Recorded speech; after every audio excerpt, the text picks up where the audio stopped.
یہ جو لفظ کہا جاتا ہے باب تشیع کوئی نہیں۔ اعوذ باللہ من الشیطان الرجیم، بسم اللہ الرحمن الرحیم۔ والفجر وليال عشر والشفع والوتر والليل إذا يسر هل في ذلك قسم لذي حجر ألم تر كيف فعل ربك بعاد إرم ذات العماد التي لم يخلق مثلها في البلاد وثمود الذين جابوا الصخر بالواد وفرعون ذي الأوتاد۔ قسم ہے فجر کی اور 10 راتوں کی، جفت کی اور طاق کی، قسم ہے اس رات کی جب کہ وہ چلے۔ کیا اس میں قسمیں کافی نہیں ہیں عقل مندوں کے لیے؟ کیا آپ نے نہیں دیکھا کیسے کیا آپ کے رب نے عاد کے ساتھ، ارم کے ساتھ جو کہ ستونوں والے تھے، جن کی مثل شہروں میں پیدا نہیں کیے گئے، اور سمود کے ساتھ کیسا پیدا کیا جو وادیوں میں بڑی بڑی چٹانوں کو تراشتے تھے، اور فرعون جو میخوں والا تھا اس کے ساتھ کیا جنہوں نے شہروں کے اندر فساد پھیلا رکھا تھا اور فساد بہت زیادہ کیا۔ فصب علیہم ربک صوت عذاب، ان سب پر تیرے رب نے عذاب کا کوڑا برسایا، بے شک تیرا رب البتہ گھات میں ہے۔ سورہ فجر کی یہ پہلی 14 آیات ہم نے پڑھی ہیں۔ شروع میں اللہ پاک جل شانہ نے اوقات کی قسمیں کھائی ہیں، 5 قسمیں کھائی گئی ہیں۔ والفجر، فجر کی قسم۔ فجر کی قسم خاص طور پر اس وجہ سے کھائی گئی کہ فجر کے وقت میں انقلابات کا وقت ہے۔ جب فجر ہوتی ہے تو نیا دن شروع ہوتا ہے، نئے انقلابات آتے ہیں، ہر بندے کے اپنے نئے نئے کام شروع ہوتے ہیں۔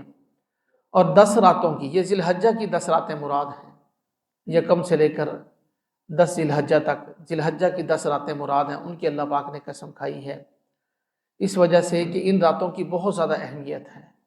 نبی پاک صلی اللہ علیہ وسلم نے ارشاد فرمایا کہ ان کے دنوں میں روزہ رکھنا اور رات کو عبادت کرنا سب سے افضل ترین ہے۔ ایک روزے کا ثواب ذی الحجہ کے پہلے 9 دنوں میں، ایک روزے کا ثواب جو ہے 1 سال کے روزوں کے برابر ملتا ہے۔ 1 سال کے آدمی روزے رکھے اس کے برابر 1 روزے کا ثواب ملتا ہے، اور رات کی عبادت کا بھی اجر و ثواب ہے۔ اور فرمایا کہ والشفع والوتر، اور جفت کی اور طاق کی قسم ہے۔ اس میں اکثر حضرت علی رضی اللہ تعالیٰ عنہ، ابن عباس رضی اللہ تعالیٰ عنہ کی ایک روایت بھی ہے، وہ حضرات فرماتے ہیں کہ اس سے مراد 9ویں اور 10ویں ذی الحجہ ہے۔ 9 جو ہے وہ طاق ہے، 10 جو ہے وہ جفت ہے، اس سے وہ مراد ہے۔ جفت کی اور طاق کی قسم اللہ پاک نے کھائی ہے، چونکہ اوقات کی قسمیں پیچھے چل رہی ہیں، یہاں پر بھی وہی جو ہے نا یہی مراد ہے۔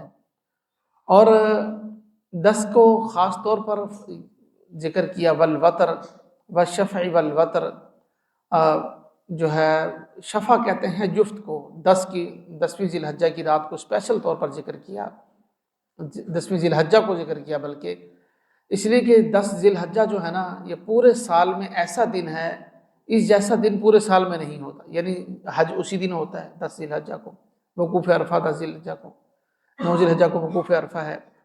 یہ جو 10 ذی الحجہ کا جو دن ہے نا، اس کی رات نہیں ہوتی شریعت میں، ایسے تو رات تو ہوتی ہے، اس کی رات نہیں ہوتی۔ جس سے پہلی والی جو رات ہے نا وہ رات اس کی نہیں ہوتی، وہ پچھلے دن 9 ذی الحجہ کی ہوتی۔ 9 ذی الحجہ کی 2 راتیں ہوتی ہیں شرعی لحاظ سے، ایک پچھلی رات اور ایک یہ جو 10 کی بنتی تھی، یہ بھی 9 ذی الحجہ لے لیتا، کھینچ لیتا اپنے ساتھ۔ شرعی مسئلہ بھی ہے، 9 ذی الحجہ کو چونکہ وقوف عرفہ واجب ہے، جس شخص نے وقوف عرفہ نہیں کیا، 9 ذی الحجہ کو عرفات کے میدان میں سے گزرا بھی نہیں، ٹھہرا بھی نہیں، اس کا حج نہیں ہوگا۔ وقوف عرفہ فرض ہے حج کے اندر۔ اب کوئی شخص صبح طلوع ہونے تک، یعنی ویسے تو عرفات کے میدان سے شام کو آ جاتے ہیں، مزدلفہ مینا آگے چلے جاتے ہیں، اگر صبح طلوع ہونے تک بھی کوئی شخص وہاں چلا گیا عرفات میں تو اس کا حج قبول ہو جائے گا، اس کا حج قابل اعتبار ہوگا شریعت۔ اس لیے 9 ذی الحجہ کی جو ہے نا 2 راتیں ہیں، ایک پچھلی رات، ایک اگلی 10 والی بھی یہ لے لیتا ہے۔ 10 ذی الحجہ کی شریعت میں کوئی رات نہیں ہے، وہ صرف دن ہے، یہ دن اسپیشل ہے، اس لیے اس کو خاص طور پر ذکر کیا۔ اور بعض مفسرین جن کے اندر ابن عباس رضی اللہ تعالیٰ عنہ کی دوسری روایت بھی ہے، وہ فرماتے ہیں اس سے محرم کا پہلی تاریخ بھی مراد ہے، محرم کی پہلی تاریخ، اس لیے کہ محرم کی پہلی تاریخ کو نیا اسلامی سال شروع ہوتا ہے۔ محرم اسلامی سال کا پہلا مہینہ ہے، اور یکم محرم نیا اسلامی سال شروع ہو رہا ہے، نیا انقلابات کا جو ہے وہ دن ہے، بالکل پچھلا سال ختم ہوا اور اگلا شروع ہوا، اس لیے وہ بھی مراد ہو سکتا ہے۔ بہرحال اللہ پاک جل شانہ نے یہ قسمیں کھائیں، اور فرمایا کہ واللیل اذا یسر، اور رات کی قسم جب کہ وہ چلے، رات چلتی ہے۔ دوسری جگہ قرآن پاک میں واللیل اذ ادبر قرآن پاک میں ہے، رات یعنی جب چلے۔ اب رات کیسے چلتی ہے؟ ہم آج کل دیکھ رہے ہیں رات چل رہی ہے، بڑی ہو رہی ہے، گرمی میں جا کر رات چھوٹی ہونا شروع ہو جاتی ہے۔ اب رات اتنی بڑی ہو جاتی ہے کہ 12-14 گھنٹوں کی صرف رات سونے والے 16 گھنٹوں تک پہنچ جاتی ہے رات، دن بالکل چھوٹا سا 8-9 گھنٹے کا رہ جاتا ہے۔ تو اسی لیے رات کی قسم بھی کھائی۔ یہ قسمیں کھانے کے بعد پھر اللہ پاک نے اسپیشلی طور پر ذکر کیا حل فی ذالک قسم لذی حجر، کیا اتنی قسمیں عقل مندوں کے لیے کافی نہیں ہیں؟ یعنی میں نے اتنی قسمیں کھائی ہیں، یہ کیا عقل مندوں کے لیے اتنی قسمیں کافی نہیں ہیں؟ آگے جواب قسم آگے آ رہا ہے 13-14 آیات کے بعد، 13 آیات کے بعد 14ویں آیت جواب قسم ہے۔ درمیان میں اللہ نے پچھلی قوموں کے حالات ذکر کیے۔ الم تر کیف فعل ربک بعاد، کہ آپ نے نہیں دیکھا آپ کے رب نے عاد کے ساتھ کیا کیا، یعنی ارم۔ یہ ارم جو ہے عاد ہی کی تفسیر ہے۔ اب یہاں پر ہم یہ سمجھ لیں کہ جو ہے نا عاد جو تھے نا، عاد ان کے والد کا نام تھا عاص، یہ عاص کے بیٹے ہیں، اور عاص ارم کے بیٹے ہیں۔ یہ جو قوم عاد تھی نا، ان کے دادا کا نام تھا ارم، تو کبھی والد کے نام سے ان کو مخاطب کیا گیا قرآن پاک میں، کبھی دادا کے نام ارم سے مخاطب کیا گیا۔ اور ارم جو تھے نا وہ سام کے بیٹے تھے، اور سام نوح علیہ السلام کے بیٹے تھے، یعنی نوح علیہ السلام کے بیٹے ہیں حضرت سام کے بیٹے آگے ارم ہیں، اور ارم سے پھر آگے 2 لڑیاں ہو جاتی ہیں۔ ارم کا ایک بیٹا تو عابر ہے اور ایک بیٹا عاص ہے۔ عابر کی اولاد سمود ہے جو قوم سمود بنی بعد میں، اور عاص کی اولاد جو ہے نا وہ عاد ہے جو قوم عاد بنی بعد میں۔ دونوں قومیں ہلاک ہوئیں، قوم سمود بھی ہلاک ہوئی، قوم عاد۔ یہ دونوں عاد اور سمود جا کر نا عابر اور عاص کے واسطے سے ارم میں جا کر مل جاتے ہیں۔ دونوں کے دادا جو ہے نا وہ ارم ہیں، اس لیے اللہ پاک نے خاص طور پر ارم کا ذکر دادا کے نام سے ذکر کر دیا۔ ذات العماد ان کی صفت ذکر کی ہے کہ وہ ستونوں کی طرح بڑے تھے۔ حضرت ابن عباس رضی اللہ عنہ کی ایک صحیح روایت موجود ہے، فرماتے ہیں کہ ان کے قد اتنے بڑے تھے کہ 6 گز کے برابر کہا گیا، یعنی 18 فٹ تک ان کے قد تھے، ستونوں کی طرح لمبے لمبے ان کے قد تھے۔ الذی لم یخلق مثلھا فی البلاد، اللہ پاک فرما رہے ان جیسے ڈیل ڈول اور طاقت والے لوگ شہروں میں پیدا نہیں کیے گئے۔ قومیں تو بڑی بڑی آئی ہیں، ان سے بھی بڑے قدوں والے لوگ آئے، بڑے بڑے لمبے قد والے، لیکن اتنی طاقت اور پاور اللہ نے ان کو دی تھی، ان جیسا کوئی نہیں تھا۔ وثمود الذین، اور پھر دوسری شاخ جو تھی نا ارم کی، عابر کے واسطے سمود کا ذکر بھی کیا ہے، جو چٹانوں کو تراش کر وادیوں میں پتھروں سے گھر بناتے تھے۔ ابھی بھی ان کی بستیاں قوم عاد اور سمود کی موجود ہیں۔ سعودیہ سے یمن کی طرف جاتے ہوئے راستے میں نبی پاک صلی اللہ علیہ وسلم کا گزر بھی ہوا، صحیح حدیث کے اندر ہے، آپ نے فرمایا یہاں سے دوڑ کر گزرو، یہاں پر اللہ کا عذاب نازل ہوا تھا۔ تو یہ چٹانوں کو تراش کر وہاں پر گھر بناتے تھے۔ وفرعون، اور فرعون کی اللہ پاک نے مثال ذکر کی کہ فرعون کا حال آپ نے نہیں دیکھا جو میخوں والا تھا، یہ مشہور تھا میخوں والا، کہ جب یہ کسی کو سزا دیتا تو دھوپ میں ڈال کر اس کو میخیں گاڑ دیتا تھا، اس کے پاؤں میں اور اس کے ہاتھوں میں میخیں گاڑ دیتا، اور اس کے اوپر سانپ اور بچھو چھوڑ دیتا تھا۔ اور حضرت آسیہ جو موسیٰ علیہ السلام پر ایمان لے آئی تھی، فرعون کی بیوی، ان کو بھی اس نے یہی سزا دی تھی، اسی کے ذریعے جو ہے وہ ان کو شہید کیا تھا۔ جب انہوں نے اپنے ایمان کا اظہار کر دیا تھا کہ میں موسیٰ پر ایمان لے آئی، تو ان کو بھی ایسے ہی شہید کیا گیا تھا۔ الذین طغوا فی البلاد، اللہ پاک فرما رہے ہیں انہوں نے شہروں کے اندر سرکشی کی بہت زیادہ، اور فاکثروا فیہا الفساد، بڑا انہوں نے فساد مچایا۔ جب سرکشی اور فساد بڑھ گیا، فصب علیہم ربک صوت عذاب، ان پر عذاب کا کوڑا برسایا اللہ پاک۔ ایک بات ہم ذہن میں رکھ لیں، قرآن اور حدیث کا مزاج یہ بتاتا ہے کہ کفر سے اتنی جلدی عذاب نہیں آتا جتنی جلدی فساد سے عذاب آتا ہے۔ کفر سے اتنی جلدی عذاب نہیں آتا۔ یہ سورہ ہود کی آخری رکوع ہے، اس کے اندر باقاعدہ طور پر اللہ پاک نے ذکر کیا ہے کہ جتنی قومیں ہم نے ہلاک کی، کہ ان کے اندر کوئی عقل مند نہیں تھا ان کو سمجھاتا کہ وہ فساد نہ مچائیں زمین کے اندر۔ تو اس لیے فساد سے اللہ کا عذاب جلدی آتا۔ اب فرعون نے ساری زندگی کفر کرتا رہا، اس کے اوپر عذاب نہیں آیا۔ جو ہی اس نے بنی اسرائیل کے بچوں کو شہید کرنا شروع کیا، ظلم شروع کیا نا، پہلے تو اس کا یہ حال تھا کہ 400 سال تک اس کے سر میں درد نہیں ہوا، پھر یہ ایسا موقع بھی آیا کہ پھر اللہ پاک نے پے در پے اس کے اوپر عذاب بھیجے۔ سورہ اعراف کے اندر ذکر کیا کہ 9 عذاب بھیجے فرعونیوں پر، پھر اس کے بعد آخری عذاب اللہ پاک نے ان کو پانی کے اندر غرق کیا۔ تو فساد جو ہے، فساد فی الارض اللہ پاک کو پسند نہیں ہے کسی لحاظ سے بھی، فسادی آدمی اللہ پاک کو پسند نہیں ہے۔ اور فرمایا کہ ان پر عذاب کا کوڑا برسایا اللہ نے، ان ربک لبالمرصاد۔ اب یہ جواب قسم ہے، یہ ساری قسمیں اٹھائیں قوموں کا ذکر کر کے فرمایا ان ربک لبالمرصاد، تیرا رب گھات لگائے ہوئے ہے، یعنی بالکل اللہ پاک کی طرف سے اس کے فرشتے مقرر، اللہ پاک نظر رکھے ہوئے ہیں، ہر بندے کو اس کا جزا و سزا اس کو ضرور ملے گی۔ آگے فرمایا فَأَمَّا الْإِنسَانُ، انسان کا مزاج ذکر کیا، أَمَّا الْإِنسَانُ إِذَا مَا ابْتَلَاهُ رَبُّهُ، بہرحال انسان جب اس کا رب اس کو آزمائش میں ڈالتا ہے، اس کو عزت دیتا ہے اور نعمتیں دیتا ہے، فَيَقُولُ رَبِّي أَكْرَمَنِ، کہتا میرے رب نے مجھے عزت دی۔ وَأَمَّا إِذَا مَا ابْتَلَاهُ، پھر کبھی یوں آزماتے ہیں اللہ پاک کہ فَقَدَرَ عَلَيْهِ رِزْقَهُ، اس کا رزق تنگ کر دیتے ہیں، فَيَقُولُ رَبِّي أَهَانَنِ، وہ آگے سے کہنے لگتا ہے میرے رب نے مجھے ذلیل کر کے رکھ دیا۔ یعنی انسان یہ چاہتا ہے کہ میں اس نعمت کا مستحق تھا، یہ مجھے ضرور ملنی تھی۔ اور ایسا ہی ہوتا ہے، اگر کسی کو کوئی یار بڑا آپ کے اوپر اللہ کا کرم ہے، وہ کہتا ہے ایسے کرم نہیں ہوا، ٹھیک ہے اللہ کا کرم ہے، لیکن یہ جو ہم اللہ کا نام لے کے بعد میں لیکن اس کا استثناء اور نفی کر دیتے ہیں نا پیچھے والے کی، یہ ٹھیک نہیں ہے۔ کہتا ہے لیکن میں، آپ کو کیا پتا، میں نے جو ہے نا سعودیہ میں 20 سال گزارے، میں نے دبئی کے اندر 30 سال گزارے، امریکہ میں نے 10 سال گزارے، فلاں جگہ، اور میں نے بڑی مشقتیں اٹھائی، میں نے کمایا، یہ مجھے ملنا چاہیے تھا، میں مستحق تھا اس کا۔ بھائی تجھے طاقت کسی نے دی؟ وہ کتنے لوگ ایسے ہیں جن کو بچپن میں چوٹ لگ گئی، ساری زندگی معذور پڑے رہے۔ طاقت تجھے کس نے دی؟ تجھے لے کر کون گیا؟ تجھے عقل اور فہم کس نے دی؟ تجھے سمجھایا کس نے سارا کا سارا کچھ؟ یہ کمائی تو نے اللہ کی قدرت کے بغیر، اللہ کی طاقت کے بغیر، اللہ کے دینے کے کیسے کر سکتا تھا؟ سارا کچھ اللہ کا دیا ہوا ہے۔ یہ تو اصل میں تو یہ آیات جو ہے نا، مفسرین فرماتے ہیں کفار کے لیے، کفار کا یہ نظریہ ہے کہ جو نعمت ہمیں ملتی ہے ہم اس کے مستحق ہیں، وہ ہمیں ملنی چاہیے، وہ ہماری محنت کی وجہ سے، ہماری صلاحیت کی وجہ سے۔ لیکن جو مسلمان اس نظریے کو فالو کرے گا وہ بھی اس کے اندر شامل ہے۔ مفسرین فرماتے ہیں کہ جو یہ سوچے گا کہ یہ سب کچھ تو میری وجہ سے ہو رہا ہے، میں کر رہا ہوں تو ہو رہا ہے، میں نہیں کروں گا تو میں نے، یہ خود بخود سے مجھے نہیں ملا، میں نے کیا ہے۔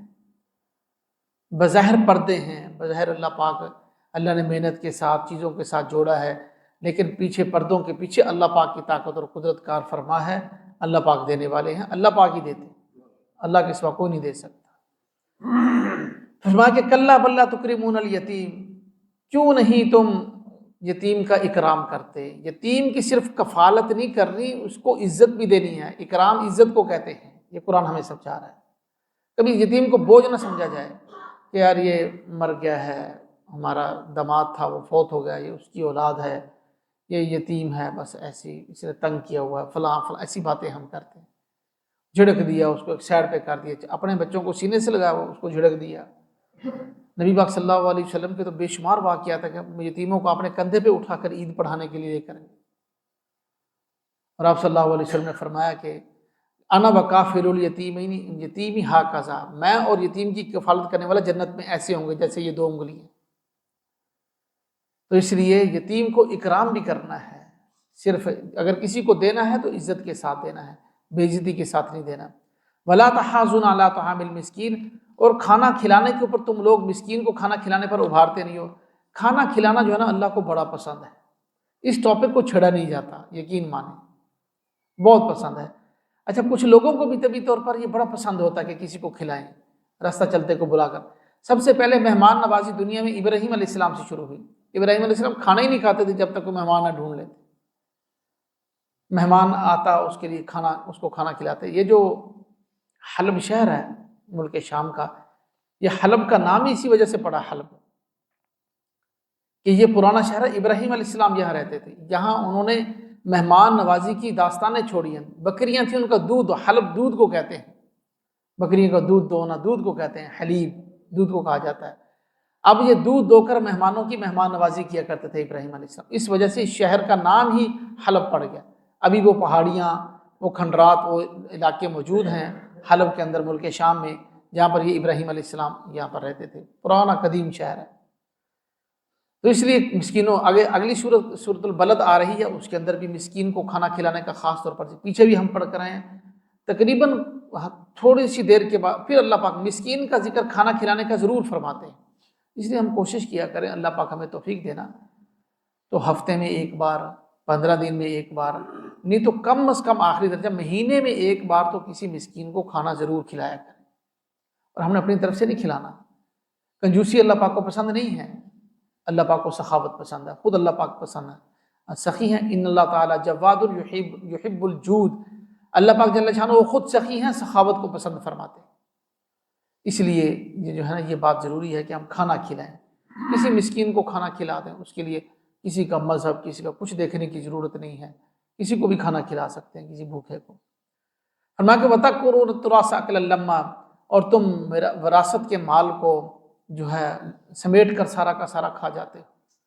ایسے ہی ہوتا ہے، بیت المال میں چلے جائیں، اتنی تنخواہیں ہیں، پتہ ہی نہیں ہے، اور یہ یتیم خانے خالی پڑے ہوئے ہیں، ساری کی ساری چیزیں۔ پرائیویٹ ادارے جو ہے نا، ان چیزوں پہ فوکس کیے، وہ چلا رہے ہیں، اور ویسے یتیموں کے پیسہ لے کر جو ہے اتنی تنخواہیں ہیں، بیرون ملکوں کے سفر ہو رہے ہیں، فلاں ٹرسٹ بنایا، فلاں ویلفیئر بنائی ہے، اس کے اندر بھی ایسی بہت محتاط۔ یہ کام جو بندہ کر رہا ہے، بڑا محتاط رہنا پڑے گا اس کو، کہ یتیموں کا مال نہ کھایا جائے، وراثت کا مال نہ ہم لوگ کھانے۔ وَتُحِبُّونَ الْمَالَ حُبًّا جَمًّا، اللہ پاک جل شانہ فرماتے ہیں اور تم مال سے بہت زیادہ محبت کرتے ہو۔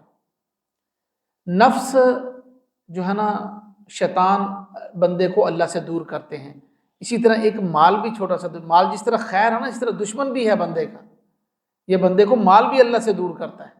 ہم دیکھیں تھوڑی سی تنگی ہے نا، تو ہماری ریاضت، مجاہدہ، ان چیزوں میں جو ہے نا، ایک نئی بلڈنگ بنانی ہے، نیا گھر بنانا ہے، ہمارا بجٹ تھوڑا ہے اور ادھر خرچہ زیادہ آنا ہے، کاشت زیادہ آنی ہے، تو ہم شروع ہو جاتے ہیں عبادات، اشراق بھی ہو رہی ہے، تہجد بھی ہو رہی ہے، چاشت بھی ہو رہی ہے، فلاں بھی ہو رہا ہے، اور صدقہ بھی دے رہے ہیں، فلاں بھی کر رہے ہیں کہ یہ میرا کام خیر و عافیت سے پورا ہو جائے اور یہ اسباب پورے ہو جائیں۔ شادی آ گئی ہے، جو ہے پیسے جو ہیں اکاؤنٹ کے اندر 30 لاکھ ہے، اور خرچہ جو ہے وہ 40 لاکھ ہے، اب کیا کریں؟